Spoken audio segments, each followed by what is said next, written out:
नमस्कार दोस्तों, आप देख रहे हैं टीके एक्सप्रेस न्यूज़। वक्त हो चला है फटाफट खबरों का, तो चलिए शुरुआत करते हैं आज की बड़ी सुर्खियों से। देश में सोना और चांदी खरीदना अब और महंगा हो गया है। केंद्र सरकार ने गोल्ड और सिल्वर पर इंपोर्ट टैरिफ 6% से बढ़ाकर 15% कर दिया है। सरकार का कहना है कि इससे व्यापार घाटा कम होगा और विदेशी मुद्रा भंडार पर दबाव घटेगा। पीएम मोदी की हालिया अपील के बाद इस फैसले को बड़ा आर्थिक कदम माना जा रहा है। देश में ऊर्जा संकट को देखते हुए कई राज्यों ने वीआईपी काफिलों पर कटौती शुरू कर दी है। यूपी में मुख्यमंत्री योगी आदित्यनाथ ने मंत्रियों और अफसरों के काफिलों की गाड़ियों की संख्या कम करने का निर्देश दिया है। साथ ही हफ्ते में एक दिन पब्लिक ट्रांसपोर्ट से सफर करने की एडवाइजरी जारी की गई है। सरकारी बैठकों को भी वर्चुअल मोड में करने पर जोर दिया गया है।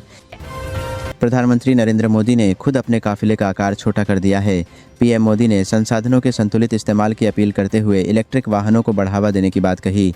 कई राज्यों के मुख्यमंत्रियों ने भी अपने सरकारी काफिलों में वाहनों की संख्या सीमित करनी शुरू कर दी है।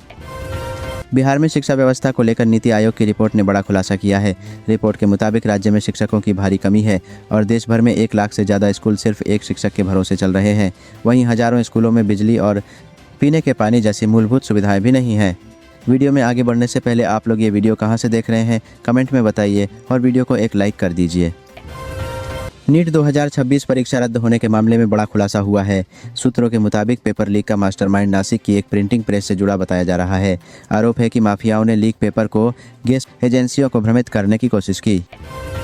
बिहार कैबिनेट ने सरकारी कर्मचारियों को बड़ा तोहफा दिया है। महंगाई भत्ते में 2% की बढ़ोतरी को मंजूरी दी गई है। साथ ही इलेक्ट्रिक वाहन नीति में बदलाव, चार्जिंग स्टेशन और एआई सेक्टर में निवेश को लेकर भी कई अहम फैसले लिए गए हैं। यूपी सरकार ने श्रमिकों के लिए नई गाइडलाइन जारी की है। इसमें पेंशन, बच्चों की पढ़ाई और अन्य सुविधाओं का प्रावधान किया गया है। पंजीकरण के लिए आधार कार्ड और कम से कम 90 दिन का कार्य अनुभव जरूरी बताया गया है। कांग्रेस की वरिष्ठ नेता सोनिया गांधी की तबीयत एक बार फिर बिगड़ गई। पेट में शिकायत के बाद उन्हें गुरुग्राम के मेदांता अस्पताल में भर्ती कराया गया। इलाज और जाँच के बाद उन्हें वापस दिल्ली ले जाया गया। झारखंड में पेट्रोल और डीजल की किल्लत देखने को मिल रही है। इंडियन ऑयल के खूंटी टर्मिनल से टैंकरों की सप्लाई घट गई है। रांची के कई पेट्रोल पंपों पर डीजल खत्म होने की खबर सामने आई है।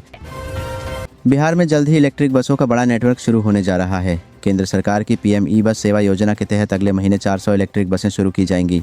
जुलाई से पहले इनमें से 200 बसें सड़कों पर उतरने की तैयारी में है। अमेरिका के राष्ट्रपति डोनाल्ड ट्रंप जल्द ही चीन के राष्ट्रपति शी जिनपिंग से मुलाकात करेंगे।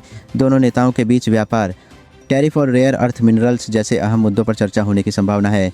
वैश्विक बाजार इस बैठक पर नजर बनाए हुए हैं। देश में खुदरा महंगाई अप्रैल महीने में बढ़कर 3.48% पर पहुंच गई है। खाने पीने की चीज़ों और ज्वेलरी की कीमतों में बढ़ोतरी इसका मुख्य कारण बताया गया है। हालांकि आलू और प्याज की कीमतों में थोड़ी राहत देखने को मिली है। राहुल गांधी ने सीबीआई डायरेक्टर चयन प्रक्रिया पर सवाल उठाए हैं। उन्होंने आरोप लगाया कि विपक्ष के नेता को सिर्फ औपचारिकता तक सीमित कर दिया गया है। राहुल गांधी ने अपना असहमति नोट प्रधानमंत्री को सौंप दिया है। बिहार सरकार ने निजी स्कूलों को लेकर बड़ा फैसला लिया है। फीस बाकी होने पर छात्रों का रिजल्ट रोकने पर रोक लगा दी गई है। साथ ही अभिभावकों को कहीं से भी किताब और ड्रेस खरीदने की छूट दी गई है। देश भर में मौसम का मिजाज तेजी से बदल रहा है। राजस्थान के बाड़मेर में तापमान 48 डिग्री सेल्सियस के पार पहुंच गया है। वहीं बिहार, महाराष्ट्र और कई राज्यों में आंधी और बिजली गिरने की घटनाओं में लोगों की मौत की खबरें सामने आई हैं। सीबीएसई 12वीं बोर्ड का रिजल्ट जारी कर दिया गया है। इस बार कुल 85.2% छात्र पास हुए हैं। लड़कियों ने एक बार फिर बेहतर प्रदर्शन किया है और केंद्रीय विद्यालयों का रिजल्ट सबसे शानदार रहा है। सुप्रीम कोर्ट ने सबरीमाला मामले की सुनवाई के दौरान बड़ा बयान दिया है। कोर्ट ने कहा कि हिंदू धर्म सिर्फ पूजा पाठ तक सीमित नहीं बल्कि जीवन जीने का तरीका है। मंदिर जाना जरूरी नहीं, घर में दिया जलाना भी आस्था का प्रतीक हो सकता है।